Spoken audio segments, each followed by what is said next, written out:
Ladies and gentlemen, brothers and sisters, comrades, friends, people I don't even really like, welcome back to the Center Podcast.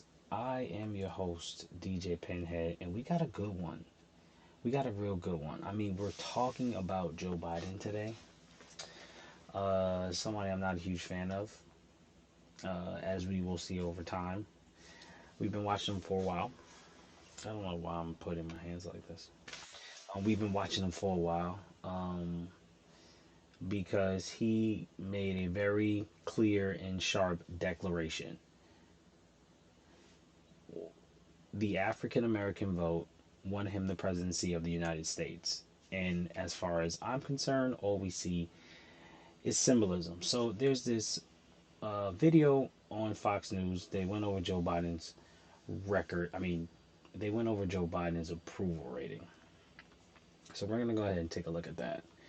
Now, guys, this is Fox.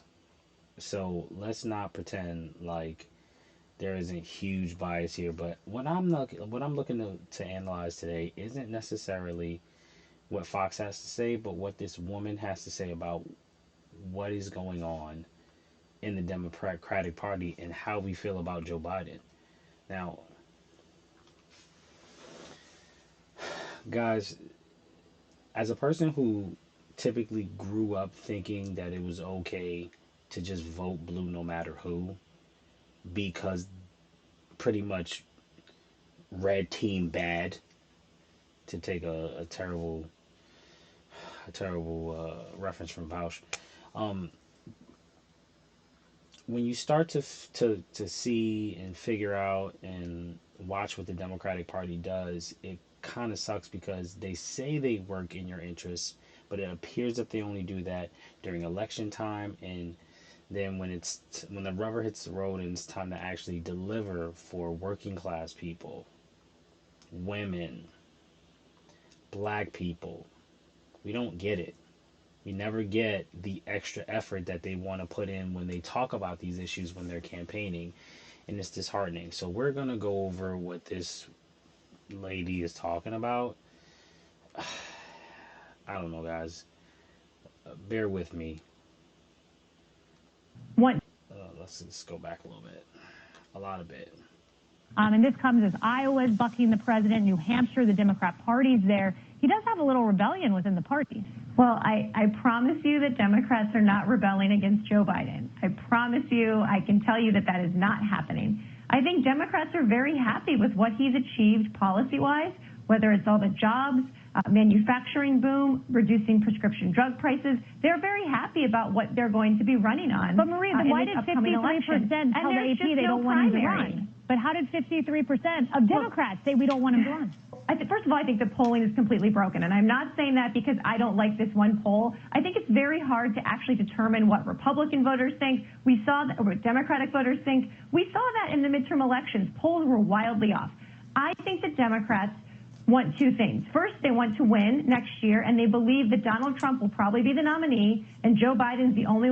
I don't want to win. I want policies. I'll vote for a Republican right now if they give me something to vote for. One who's ever beaten Donald Trump. They also want to continue to build a bench for the next generation of leaders. That is something that Democrats care about. I'm not going to deny that. But I think the Democrats feel very good about their chances with Joe Biden.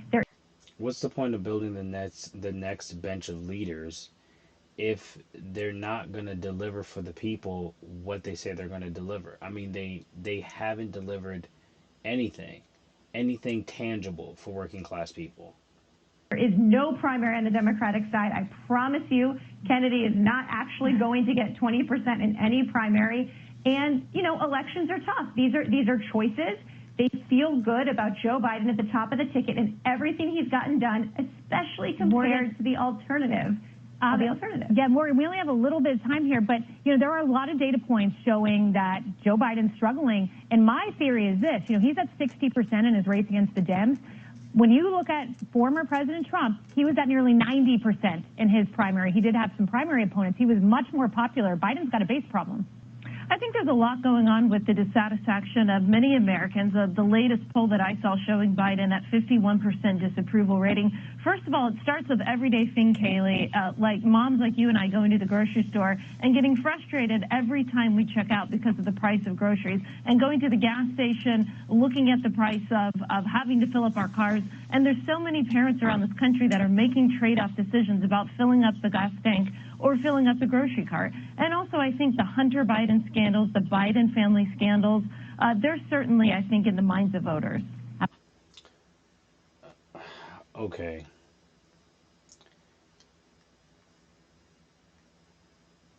So the Biden family scandal, I don't care about that. I assure you, I don't care about that. If if Hunter Biden committed a crime, charge him. That's it. That's all I have to say about that.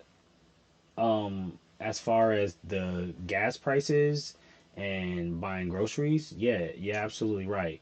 It's hard for a lot of people right now. Most people can't really deal with a serious emergency. Um, if you need $1,000 on hand real quick, most people are having a hard time with that. At least most people I know. Um, so she mentioned Biden's disapproval rating. And she's absolutely correct. I mean, the 538 poll says it clearly. Biden's disapproval rating, excuse me, is now at 53.4% as of today, and his approval rating is 41%. Now, that's not too much different than what typically happens at this point in time for most presidents, but in Biden's situation, this is really, really, really bad because he did pass certain legislation to help, like the CHIPS Act, but again, that doesn't really way out when you factor in the fact that they sided uh, uh, with union busting. So I really don't care much for Joe Biden anymore. I only I only voted for Joe Biden as a vote against Trump, and I'm pretty much very vocal about that. Um, when you look at how Biden's polling against the other candidates, he's up by a significant amount. However, if he debates Robert F. Kennedy or let alone Marianne Williamson, he's going to have a huge problem because I don't see how Biden keeps up with those two just based on policy alone and based on the desire for people to want more of the Bernie style of leftist politics. That's what we want. That's what we're looking for, and we actually want it to be tangible. We want something to come back. And I think in this particular instance, when you're looking at this poll, the one that we just looked at with him against Kennedy and him against Marianne Williamson, uh, they have real platforms that people want to see, like, come to fruition. Like Marianne Williamson made it very clear in her interview, she doesn't really give a damn about Bill HR 40 because she just wants to pass reparations. She doesn't even, she wants to bypass the study, which is what Bill HR 40 is. I mean, you get her on a debate stage with Joe Biden, and she says that. Uh, so, lastly, the last thing we're going to go over is what they were ultimately talking about, which is, do Democrats support Biden? And the fact of the matter is we do not. The vast majority of people that we talk to in the community and in the streets do not support Joe Biden. So, the New York Times has an article out. Imagine if another Bernie Sanders challenges Joe Biden. And I mean, this article is interesting, particularly because it goes to what I was saying before, which is we want real change and real tangible results. Stuff that we can bring back to working class people and families. Biden cut the child tax credit in half. Yeah, but he didn't codify it. He literally just helped out for a little bit and just let it go away. They do not talk about reparations at all. They do not talk about Medicare for all at all. They busted up the unions when the railroad workers were trying to get 2 weeks' pay. Not 1 week, 2 weeks' pay.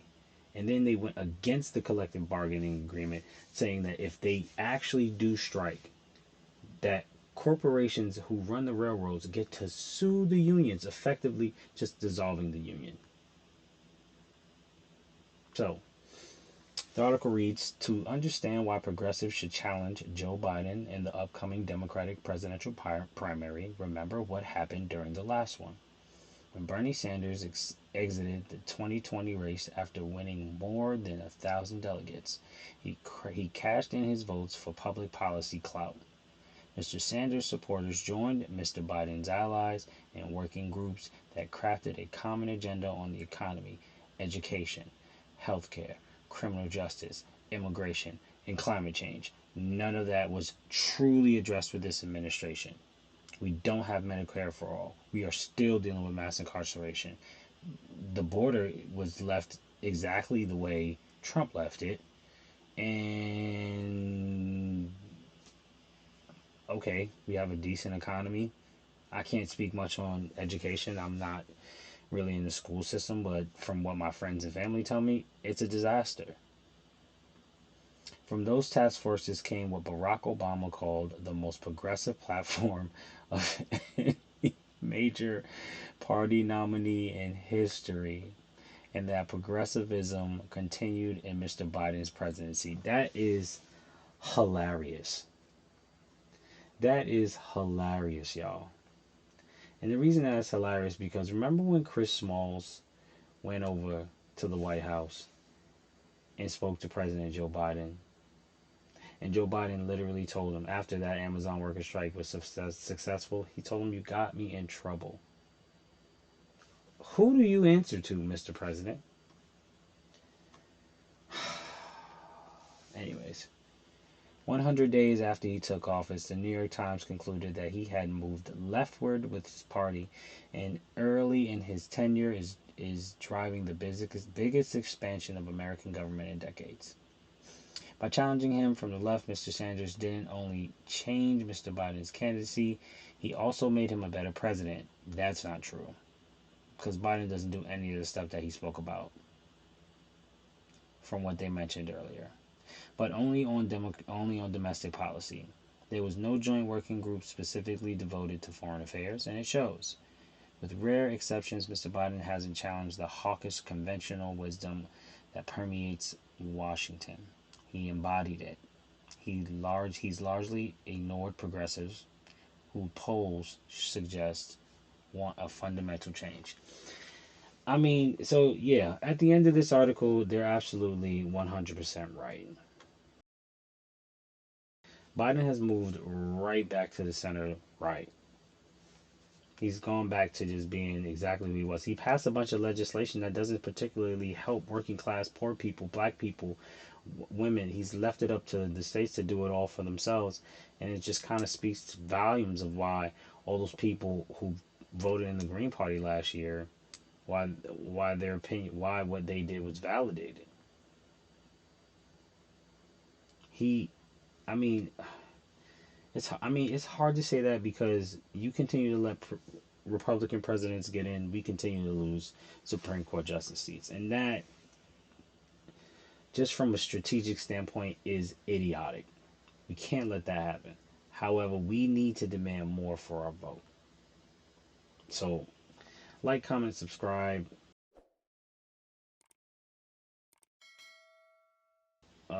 Let me know what you guys think in the comments. I am trying my hardest to believe that the Democrats have more in them than what they're showing us.